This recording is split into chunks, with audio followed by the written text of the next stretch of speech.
saya Dr. Rahma Safitri Mutia, spesialis penyakit dalam, konsultan geriatri, dan kali ini kita akan membahas mengenai topik tips hidup sehat, mandiri, bahagia, kini dan nanti.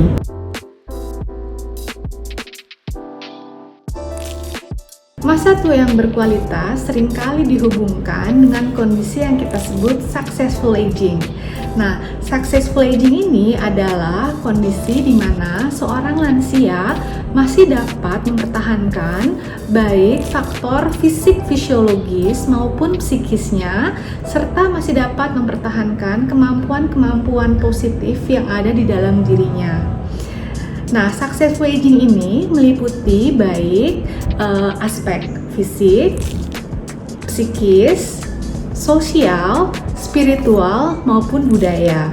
Nah, apa saja kriterianya? Kriteria successful aging yang pertama adalah memiliki kecenderungan yang lebih sedikit untuk mengalami penyakit. Yang kedua, memiliki kondisi fisik dan kognitif yang masih baik. Dan yang ketiga adalah memiliki hubungan sosial yang tetap sehat dan menyenangkan. Untuk mencapai successful aging atau masa tua yang berkualitas, harus kita usahakan sejak muda dan sedini mungkin.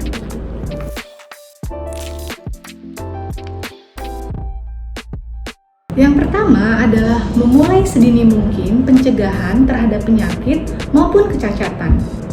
Yang kedua adalah dengan melakukan pola hidup yang baik dan seimbang dengan olahraga teratur, kemudian dengan memberikan tubuh kita asupan nutrisi yang baik, yaitu nutrisi yang mencukupi baik makronutrien, mikronutrien, dan juga kadar seratnya, di mana makronutrien harus memenuhi kebutuhan baik karbohidrat, protein maupun lemak yang cukup.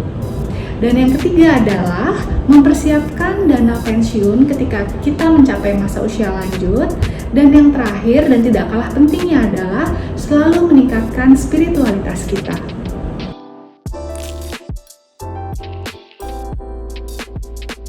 Pola hidup sehat sejak muda akan membantu seseorang memasuki masa usia lanjutnya menjadi lebih baik.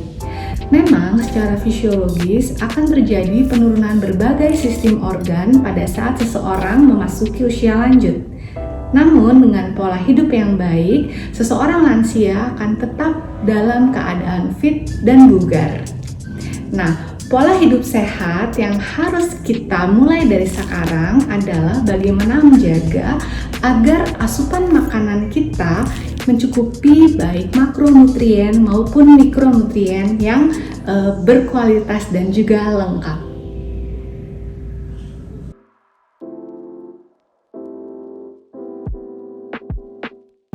Tentunya tidak ada kata terlambat dalam merubah pola hidup menjadi lebih sehat.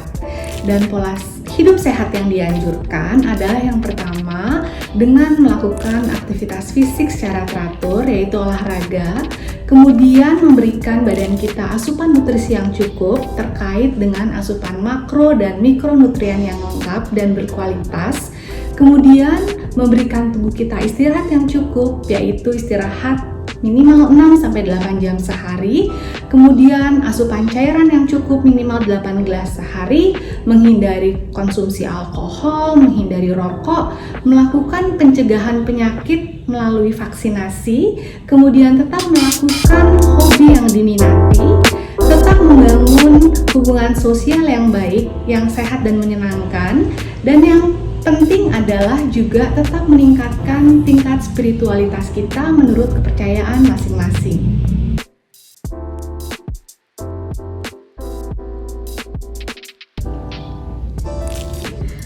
Asupan nutrisi yang baik juga dibutuhkan untuk mencapai masa usia tua yang berkualitas.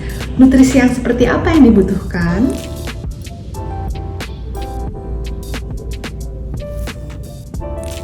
Yang pertama adalah nutrisi yang mengandung zat-zat makronutrien terdiri dari karbohidrat, protein, dan lemak. Dan yang kedua adalah mikronutrien yang terdiri dari baik vitamin dan mineral. Nah, asupan makanan yang baik mengandung makro dan mikronutrien ini, apabila kita dapat mendapatkannya secara bervariasi, jenisnya beragam, kualitas dan kuantitasnya baik, maka dapat tercukupi dengan baik. Namun, pada kondisi-kondisi di mana kita tidak dapat memberikan tubuh kita makanan yang bervariasi dan seimbang, maka dibutuhkanlah asupan tambahan dari makanan cair yang mengandung baik makro dan mikronutrien yang lengkap.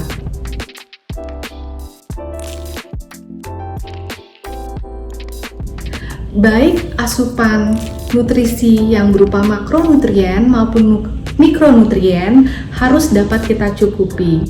Dan hal ini sebetulnya dapat didapatkan apabila kita dapat memberikan badan kita makanan yang bervariasi, jenisnya beragam, dengan kualitas dan kuantitas yang cukup baik. Nah, namun apabila badan kita atau kita sedang mengalami kondisi seperti penurunan nafsu makan, kemudian dalam fase penyembuhan setelah mengalami suatu penyakit, pada usia lanjut di mana nafsu makan juga sudah menurun, maka untuk dapat memastikan kandungan baik makro dan mikronutriennya tercukupi, dibutuhkan suplementasi atau makanan tambahan yang berupa makanan cair yang tentunya memiliki makro dan mikronutrien yang cukup lengkap. Demikian pembahasan kali ini mengenai tips hidup sehat mandiri dan bahagia kini dan nanti. Semoga bermanfaat dan semoga semua selalu sehat. Sampai jumpa dalam topik-topik lainnya.